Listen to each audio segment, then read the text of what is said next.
Maîtresse d'un homme marié. Partie 1. Je vais vous raconter comment j'ai fini maîtresse d'un homme marié. Pas parce que je l'ai cherché, non. Mais parce qu'un jour, la femme posée que j'étais, a croisé un homme qui savait trop bien parler. Et j'ai chuté. Je m'appelle Zara, j'ai 25 ans, je suis gérante d'un salon d'esthétique très chic, un truc que j'ai bâti toute seule. J'ai des clientes connues, des femmes de ministres, des femmes d'ambassadeurs. Moi-même, je suis toujours propre, bien habillée, parfumée comme si je sortais d'un shooting. On dit souvent que j'ai une prestance de femme d'un homme puissant. Ironie. Je suis pas le genre à courir derrière les hommes, encore moins derrière les mariés. J'ai été élevée avec des valeurs. Mais parfois, la vie teste tes limites. Et ce jour-là, j'ai failli. Tout a commencé un vendredi, dans mon institut. Il était 11h. Je venais à peine de finir un soin visage VIP quand ma réceptionniste est venue m'appeler. Madame Zara, il y a un monsieur dehors. Il dit qu'il veut parler à la patronne directement. Il n'a pas de rendez-vous, mais il insiste. Zara fronce légèrement les sourcils, un peu méfiante. Ce n'est pas la procédure habituelle. Un homme, pour un soin? Non, madame. Il ne l'a pas précisé. Il dit qu'il vous connaît de réputation et que c'est important. Zara acquiesce. Elle retire ses gants, ajuste sa tenue et se dirige vers l'entrée du salon.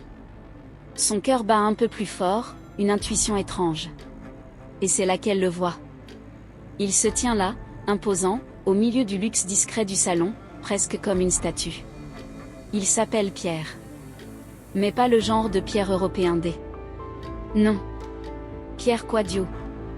Un homme bien noir, bien bâti, 49 ans, peau brillante, montre en or, boubou brodé sur mesure, lunettes de soleil Cartier. Le genre d'homme que tu respectes sans même qu'il parle. Il m'a regardé. Calme. Posé. Et il a souri. C'est vous la célèbre Zara? J'ai beaucoup entendu parler de vous. Et je vois que la réputation est largement méritée. Votre éclat est indéniable. Zara sourit poliment, un peu troublée par l'intensité de son regard et le compliment inattendu. Elle s'attend à ce qu'il demande un bon cadeau pour sa femme, ou des services pour une de ses relations. C'est très gentil, monsieur. Comment puis-je vous être utile? Je ne suis pas venue pour un soin, madame Zara. Je suis venue pour un investissement. J'ai des projets ambitieux, des idées de spa haut de gamme. Et je voulais vous proposer un partenariat. Votre vision, votre expertise sont exactement ce que je recherche. Le mot « partenariat » la surprend.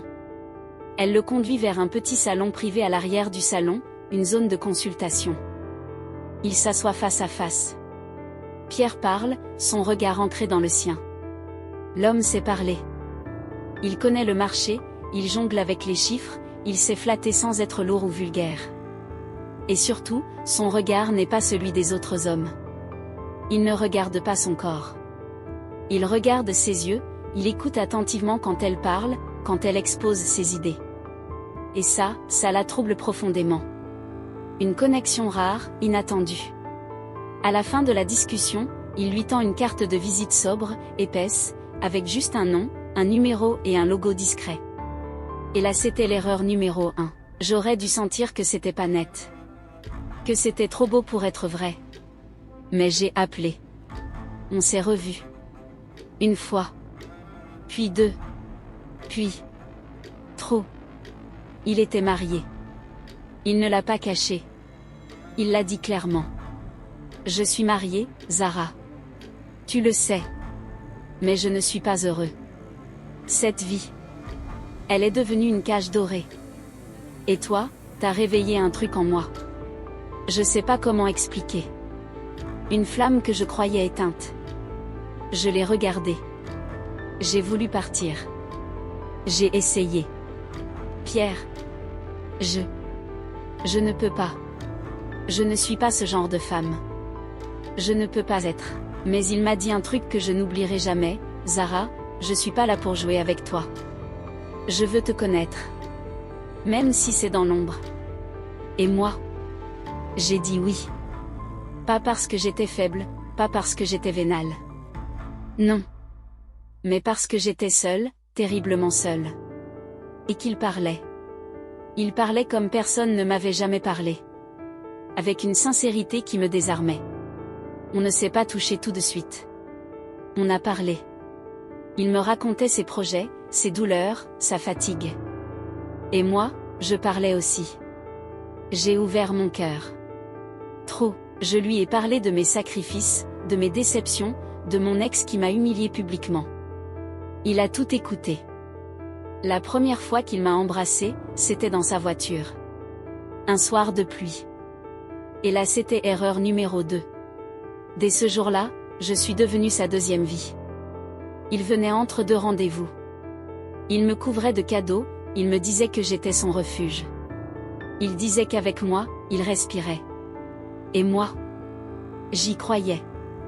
Il avait ses règles. Toujours les mêmes, gravées dans ma chair comme une marque de servitude. Ne jamais l'appeler le week-end. Le week-end, il était l'homme de famille.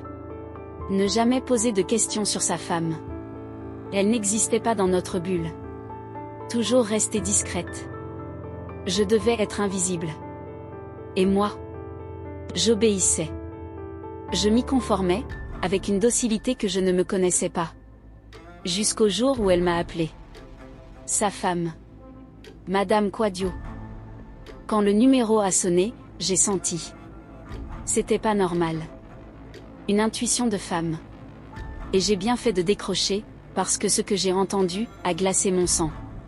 Bonjour Zara. C'est Yara Madame Quadio, la femme de Pierre. Le monde de Zara s'arrête net. Son sang se glace dans ses veines. Le nom. La voix.